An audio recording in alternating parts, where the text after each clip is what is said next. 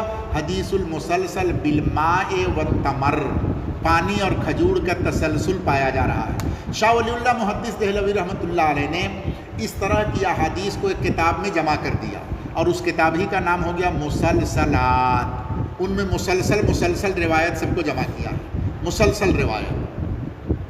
حضرت شیخ زکریا صاحب رحمۃ اللہ علیہ کے زمانے میں، الشیخ یونس صاحب رحمۃ اللہ علیہ کے زمانے میں مظاہر علوم میں حضرت شیخ جب مدینہ منورہ سے تشریف لاتے تھے تو مسلسلات کا سبق ہوتا تھا۔ ایک دن میں بیٹھ کے، جمعہ کے دن صبح سے بیٹھ کر کے، اور جمعہ سے پہلے پوری کتاب ختم ہوتی تھی، حضرت بیٹھتے تھے، اور اس زمانے کے دارالعلوم کے تمام طلبہ، اساتذہ، مظاہر علوم کے تمام ہندوستان کے بڑی بڑی جگہ سے لوگ اور بدیش کے بھی لوگ آتے تھے حضرت شیخ سے مسلسلات کی حدیث پڑھ کر حدیث کی سند لینے کے لیے۔ حضرت مسلسلات پڑھاتے تھے اور اس کے بعد میں سند لیتے تھے۔ جب حدیث المسلسل بالمصافحہ آتا تو گول بالش ایسے سامنے ڈیسک پر رکھ دیا جاتا، حضرت ایسے ہاتھ رکھتے تھے اور لائن لگا کر کے سب لوگ مصافحہ کر رہے ہیں، جا رہے ہیں، مصافحہ کر رہے ہیں، جا رہے ہیں، مصافحہ کر رہے ہیں، جا رہے ہیں۔ یہ حدیث المسلسل بالمصافحہ پر عمل ہوتا تھا۔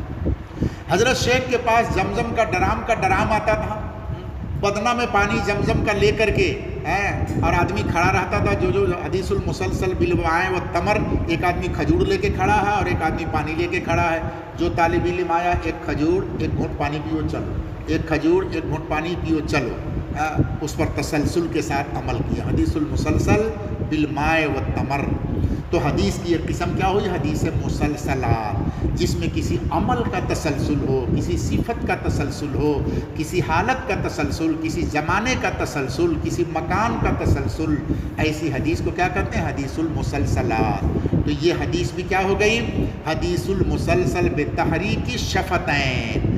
حضور جب حدیث کو جبریل کی سنتے تو ہونٹ کو حرکت دیتے تھے۔ ابن عباس نے بھی اپنے ہونٹ کو حرکت دیا، سعید ابن جبیر نے بھی اپنے ہونٹ کو حرکت دیا، ان کے شاگرد بھی جب حدیث پڑھایا تو ہونٹ کو حرکت دے کے طالب علم کو بتایا۔ اور تم کو میں نے بتلایا کہ میرے استاد شیخ یونس صاحب رحمۃ اللہ علیہ نے جب یہ حدیث پڑھائی تو حضرت نے بھی اپنے ہونٹ کو ہلا کر کے ہم لوگوں کو دکھایا، اور آج میں نے بھی اپنا ہونٹ ہلا کر کے تم لوگوں کو دکھا دیا۔ تم لوگ بھی جب محدث بن کے یہ حدیث پڑھاؤ گے اور اس حدیث پہ آؤ گے تو تمہارا ہونٹ لڑیا لڑیا نجور طالب علم نے دیکھے۔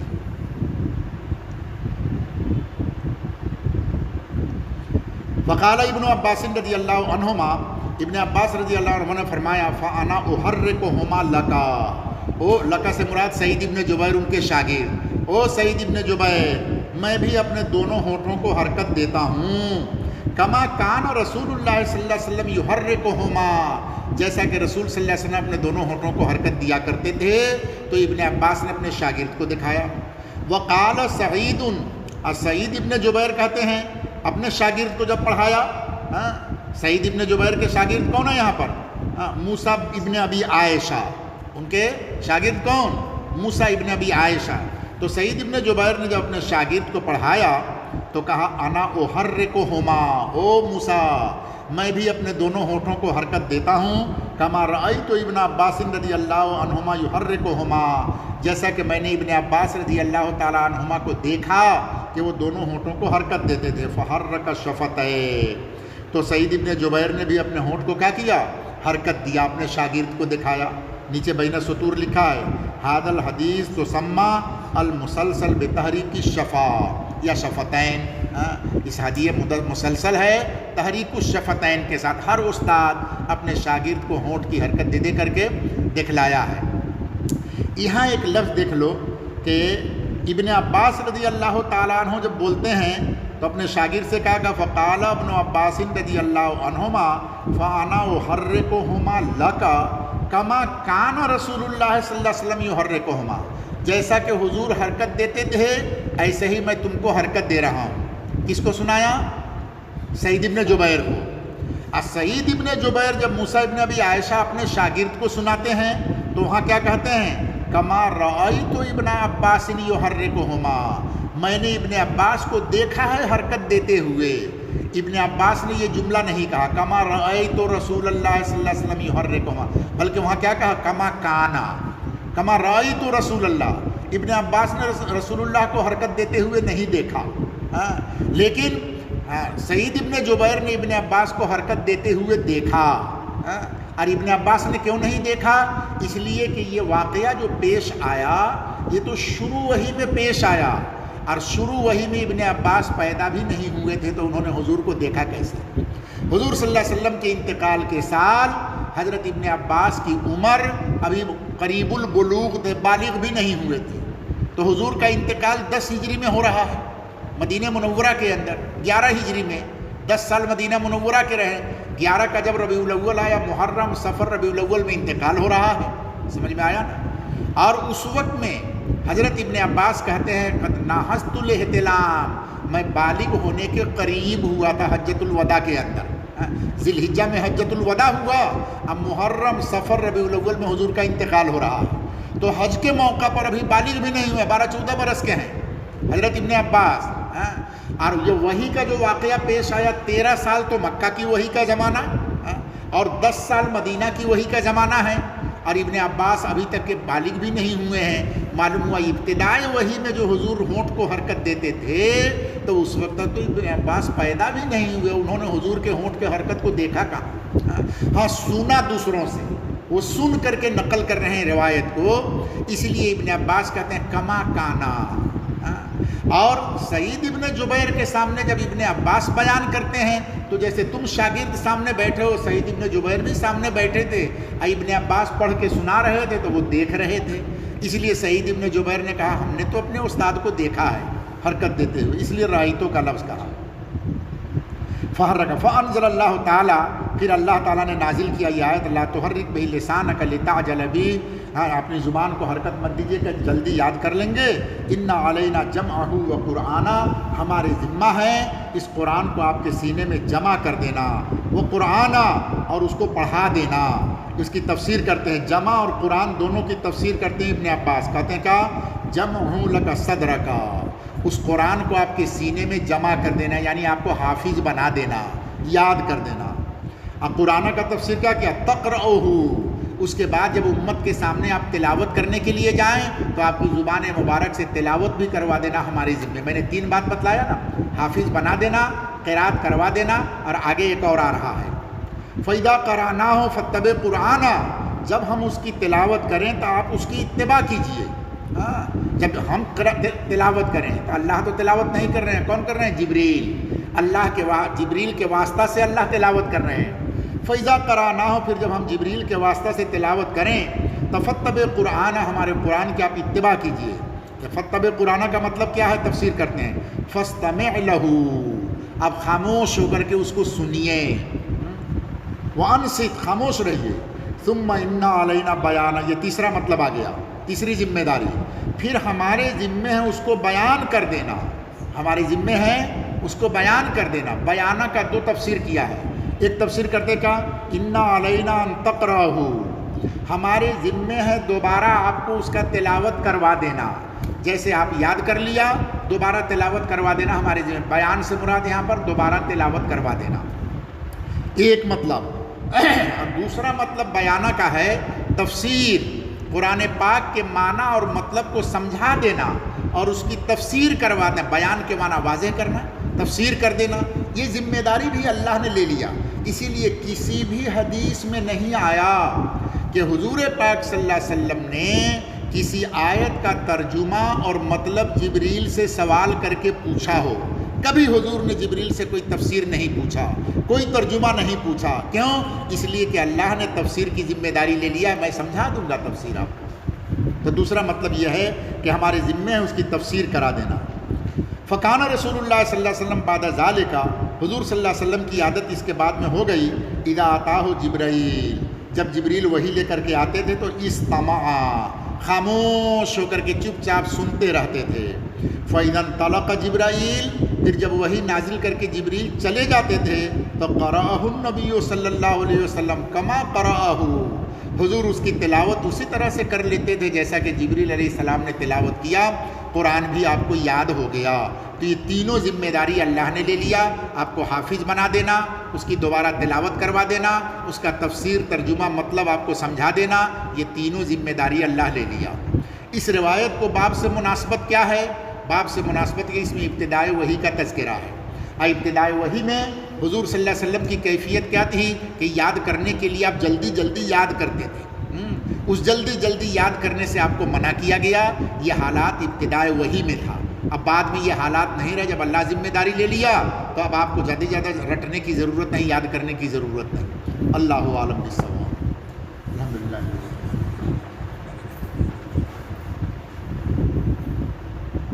ربنا آتنا